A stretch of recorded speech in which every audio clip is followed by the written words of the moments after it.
दोस्तों, क्या आप जानते हैं कि हमारे देश में इंफ्रास्ट्रक्चर और हाईवे सेक्टर कितनी तेजी से बढ़ रहा है। लेकिन क्या मात्र ₹1.89 के किसी शेयर का संबंध सीधे तौर पर बड़े बड़े नेशनल हाईवे और टोल कलेक्शन से हो सकता है। जी हाँ, आज हम बात कर रहे हैं गायत्री हाईवेज लिमिटेड के बारे में। ₹2 से भी कम का यह पेनी शेयर, जिसका मार्केट कैप लगभग 45 करोड़ रुपए के आसपास है, आज बहुत से रिटेल इन्वेस्टर्स की नज़र में है। तो चलिए बिल्कुल आसान भाषा में समझते हैं कि यह कंपनी आखिर क्या काम करती है और इसके फाइनेंशियल्स में क्या छुपा है। साल 2006 में बनी गायत्री हाईवेज लिमिटेड का मुख्य काम सड़कों, हाईवे, ब्रिजेस और टनल का कंस्ट्रक्शन, ऑपरेशन और मेंटेनेंस करना है।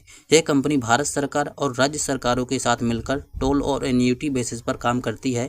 आसान शब्दों में कहें तो जब आप किसी बड़े हाईवे से गुजरते हैं और टोल टैक्स चुकाते हैं, तो वैसे ही संपत्तियों को संभालना और उनसे रेवेन्यू जनरेट करना इस कंपनी का बिजनेस मॉडल है। कंपनी एक कोर इन्वेस्टमेंट कंपनी के रूप में भी काम करती है, जो इंफ्रास्ट्रक्चर से जुड़ी दूसरी कंपनियों में निवेश करती है। इनके पास वर्तमान में 7 चालू रोड एसेट्स हैं, जिनमें से 4 एन्युटी बेस्ड हैं और 3 टोल कलेक्शन बेस्ड एसेट हैं। अगर दोस्तों इनके नंबर्स और पॉजिटिव फैक्टर्स पर नज़र डालें तो रीसेंट डेटा के अनुसार कंपनी ने अपने ऊपर के कर्ज को थोड़ा कम किया है, जो किसी भी इंफ्रास्ट्रक्चर कंपनी के लिए एक अच्छी बात मानी जाती है।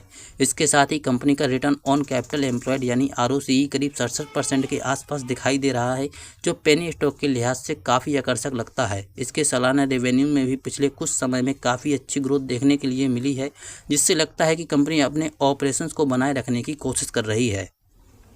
लेकिन दोस्तों, जब कोई शेयर ₹2 से भी कम कीमत पर ट्रेड कर रहा हो तो उसके पीछे के बड़े खतरों को समझना सबसे ज़रूरी हो जाता है। इस कंपनी में कुछ बहुत बड़े रेड फ्लैग्स भी हैं। पहला रिस्क ये है कि कंपनी के प्रमोटर्स ने अपनी हिस्सेदारी का एक बहुत बड़ा हिस्सा यानी लगभग 59% के आसपास शेयर्स गिरवी यानी प्लेज रखे हुए हैं। दूसरा बड़ा रिस्क है कि कंपनी का नेट प्रॉफिट लगातार दबाव में है और हालिया तिमाही नतीजों में कंपनी को करीब 2.8 करोड़ रुपए का नेट लॉस हुआ है। इसके अलावा कंपनी का वर्किंग कैपिटल साइकिल बढ़ा हुआ है और इनके ऊपर काफ़ी बड़ी कंटिजेंट लायबिलिटी भी मौजूद है। माइक्रो कैप होने की वजह से इसमें लो लिक्विडिटी का खतरा हमेशा बना रहता है।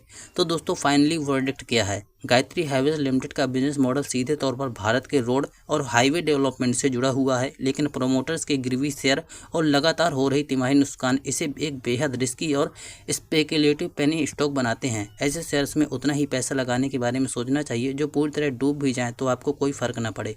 कोई भी निवेश करने से पहले अपनी खुद की रिसर्च और अपने फाइनेंशियल एडवाइजर की सलाह जरूर लें। किसी भी निवेश से पहले अपनी अच्छे से रिसर्च जरूर करनी चाहिए। दोस्तों, ये वीडियो केवल एजुकेशनल पर्पज़ के लिए था, इसमें कोई भी निवेश की सलाह नहीं है।